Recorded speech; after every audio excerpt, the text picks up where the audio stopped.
आज हम आप लोगों को प्रोफेसर जसपाल समित 1992-93 के बारे में बताएंगे। प्रोफेसर जसपाल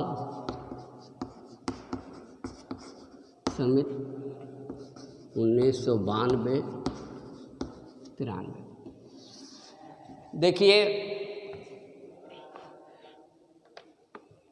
छात्रों के पढ़ाई के लिए सरकार बहुत ही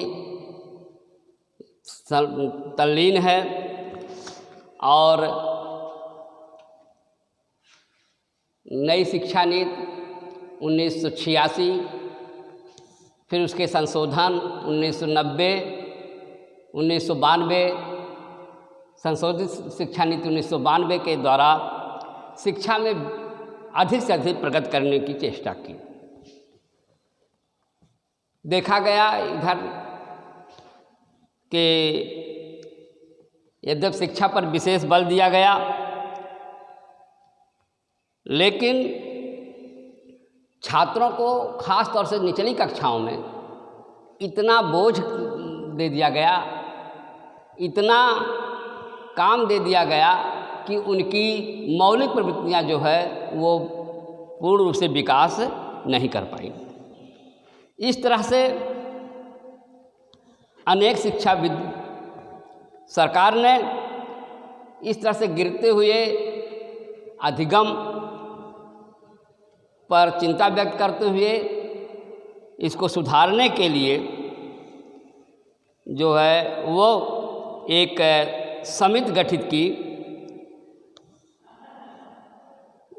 कि शिक्षा में सुधार हो और छात्रों का बोझ भी कम हो और अच्छी से अच्छी पढ़ाई भी हो।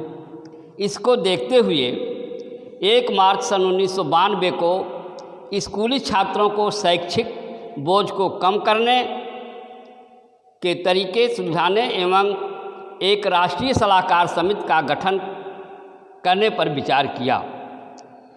इसके लिए सरकार ने यूजीसी के चेयरमैन माने विश्वविद्यालय अनुदान आयोग के अध्यक्ष प्रोफेसर जसपाल समित की अध्यक्षता में एक समिति का गठन किया गया। उस समिति के गठन के लिए यह जांच का विषय रहा कि बच्चों में इतनी से अच्छी व्यवस्था होने के बावजूद भी सीखने में कमी हो रही है।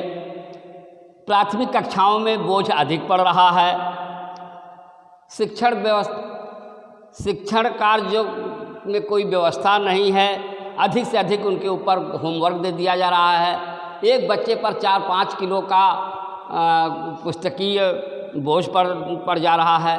उनका सामाजिक अस्तित्व भी गिरता चला जा रहा है। समाज से उनको कुछ लेना देना नहीं हो पा रहा है और समाज विहीन हो जा रहे हैं। ऐसी स्थिति में इस समिति को यह बताया गया कि इन बिंदुओं पर आप अपनी संस्तुति प्रस्तुत कीजिए। तो इस तरह से प्रोफेसर जसपाल समित ने 15 जुलाई सन 1993 को अपनी रिपोर्ट प्रस्तुत की। इसके 5 खंड हैं। इस समिति में जसपाल समिति के प्रतिवेदन में को 5 खंडों में बांटा गया है। नंबर 1 प्रस्तावना,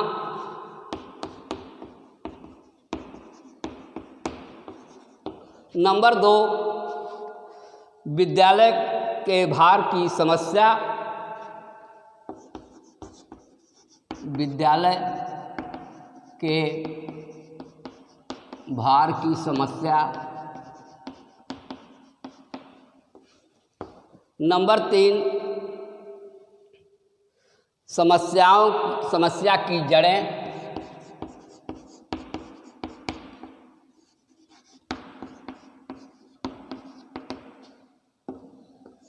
नंबर 4 सिफारिशें,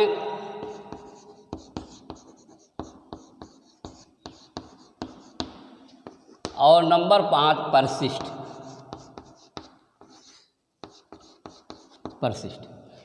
इस तरह से ये 5 खंड किए गए थे। नंबर 1, प्रथम खंड में समिति के गठन का उद्देश्य रखा गया कि समिति के गठन का क्या उद्देश्य है, अर्थात किस उद्देश्य से यह समिति का गठन किया जाए। इसमें यह देखा गया कि छात्रों को बोझ तो शैक्षिक बोझ तो ज़्यादा पड़ रहा है, लेकिन उनकी शिक्षण विधि जो है, उनके लर्निंग जो है, उनका अधिगम जो है, उसमें बढ़ने के बजाय कमी हो रही है। एक यह तो इसको सुधारने का एक उद्देश्य रखा गया। दूसरा खंड है कि इनके लिए इसमें कौन सी ऐसी समस्या पड़ रही है, इसकी क्या समस्याएं हैं, कौन कौन सी समस्याएं हैं कि बच्चों को उनकी मूल प्रवृत्तियों के अनुसार अवसर नहीं मिल पा रहा है, या उनके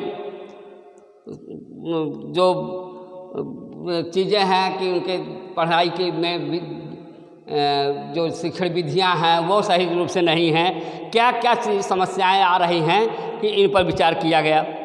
तीसरे खंड में समस्याओं के कारण को जानना पड़ा। समस्याओं का कारण, क्या कारण है, हो सकता है कि जब इतना ध्यान दिया जा रहा है कि बच्चों के शिक्षा के लिए अधिक से अधिक व्यवस्था की जा रही है, इसके बावजूद भी इसके कौन कौन से कारण की जड़ हैं, कि क्या स्थिति है कि जिसके कारण बच्चों का अधिगम जो है वो दिन प्रतिदिन गिरता जा रहा है। चौथा चीज़ है समस्या के समाधान के लिए क्या क्या उपाय किया जाए, कौन कौन से उपाय किए जाए कि बच्चे का बोझ भी कम हो और शिक्षा भी अच्छी हो। और पांचवा जो है हाँ, यह इसमें चौथे में जो है कारणों की जड़, और पांचवा जो है इसके सुधार एवं समाधान। यह होना चाहिए कि कौन कौन से सुधार किए जाएं। तो इस तरह से इसके यह 5 खंडों में विभाजित किया गया। इन 5 खंडों में इसके लिए इसके कारण बताने में ये कारण रहे। शिक्षा क्रम के भार में क्या क्या कमियां थी, क्यों ऐसा होता था, इसमें निम्नलिखित बातों पर ध्यान दिया गया। नंबर 1, सीखने की कमी।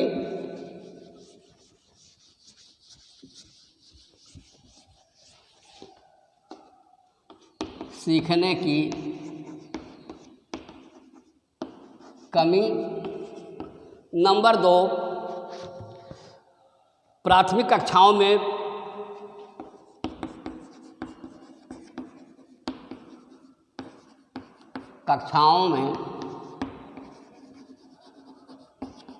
अधिक बोझ। नंबर 3, अधिक शिक्षण कार्य की व्यवस्था। नंबर 4, सहज प्रकृति के अनुसार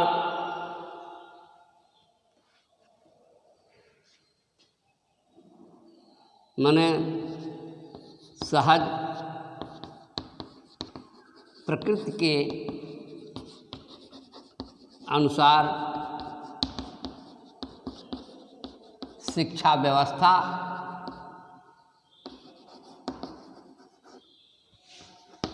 नंबर 5, सामाजिकता का अभाव।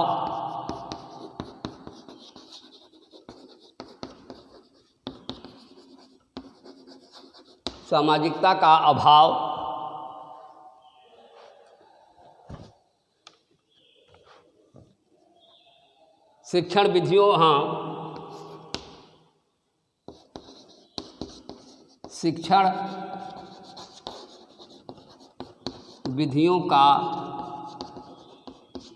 प्रयोग। नंबर 7, केवल परीक्षा उत्तीर्ण करने पर बल, केवल परीक्षा उत्तीर्ण करने पर बल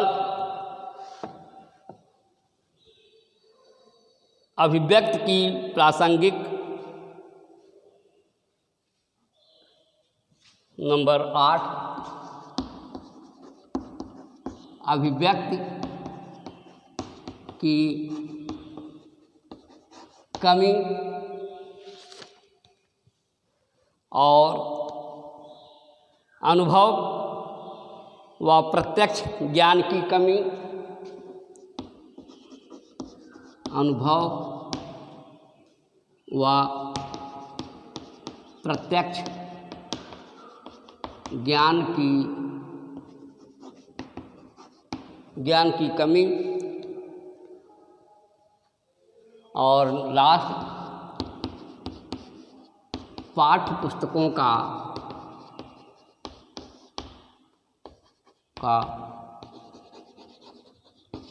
अधिक बोझ। इस प्रकार से प्रोफेसर जसपाल समित का जो किया गया, इसमें ऐसी शिक्षा व्यवस्था की यह एक मतलब सीखने में देखा गया कि व्यवस्था इतनी अच्छी है, तो लेकिन सीखने में कमी हो रही है। जितना सीखना चाहिए बच्चे उतना सीख नहीं पा रहे हैं। प्राथमिक कक्षाओं में अधिक बोझ पड़ जा रहा है। उनके बस्ते 4-5 किलोग्राम से अधिक के हो जा रहे हैं। बच्चों की उम्र अधिक है, कम है और बोझ जो है ज़्यादा है। अधिक शिक्षण कार्य की व्यवस्था, अधिक से अधिक शिक्षण में ही लगे रहते हैं। उनके अभिव्यक्ति का कोई अवसर नहीं मिल पाता है। उनके सहज प्रकृति के अनुसार, अर्थात उनकी जो योग्यता, क्षमता, उनकी जो रुचि रुझान है, उनके अनुसार उनको शिक्षण की व्यवस्था नहीं हो पा रही है। सामाजिकता का अभाव, उनको समाज से दूर रखा जा रहा है। केवल पढ़ाई से मतलब है। शिक्षण विधियों का सही रूप से प्रयोग नहीं हो पा रहा है। केवल परीक्षा उत्तीर्ण करना इसका एक लक्ष्य हो जा रहा है। अभिव्यक्ति की कमी, बच्चों को ऐसा कोई अवसर नहीं मिल पा रहा है कि इससे कि वह अपनी अभिव्यक्ति को प्रकट कर सकें। अनुभव व प्रत्यक्ष ज्ञान की कमी, अनुभव के अनुसार उनको केवल पढ़ाया जा रहा है, अनुभव नहीं कराया जा रहा है, इसलिए यह भी बहुत बड़ी कमी है। और पाठ्य पुस्तकों का अधिक बोझ हो जा रहा है। तो इतनी कमियां थीं। अब इसके लिए, इसी पर सुझाव देने के लिए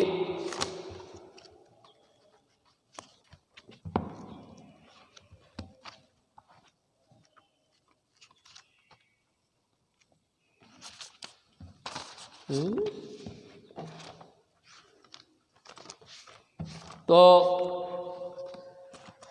अब प्रोफेसर जसपाल समित ने ऐसी वो किया कि जिससे कि उसमें इस चीज़ पर संशोधन दिया कि education without burden, education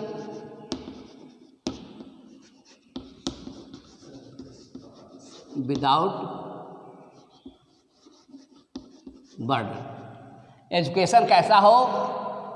without burden, मतलब बोझ कम हो, कम बोझ के साथ अच्छी से अच्छा एजुकेशन दिया जा सके, उनको शिक्षा दी जा सके।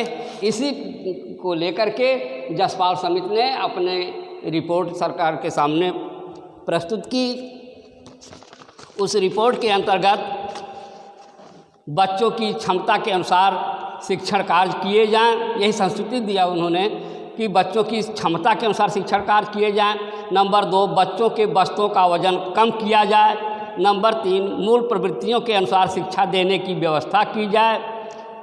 खेलने कूदने के अवसर प्रदान किए जाएं, मनोवैज्ञानिक विधियों का शिक्षण में प्रयोग किया जाए, पाठ्यक्रम बालकों की आयु के अनुरूप होना चाहिए, क्षमता से अधिक गृह कार्य न दिए जाएं, शिक्षा में रटने की प्रवृत्ति पर बल न दिया जाए, शिक्षा का उद्देश्य केवल परीक्षा पास करना ना हो बल्कि अधिक से अधिक ज्ञान प्राप्त करना हो, पाठ्य पुस्तकों का छात्रों पर अधिक से अधिक बोझ न लादा जाए, बालक की रुचि रुझान योग्यता एवं क्षमता के अनुसार शिक्षण कार्य किए जाएं, पाठ्यक्रम में सहगामी क्रियाओं का अधिक से अधिक प्रयोग किया जाए और बच्चों के सर्वांगीण विकास पर बल दिया जाए।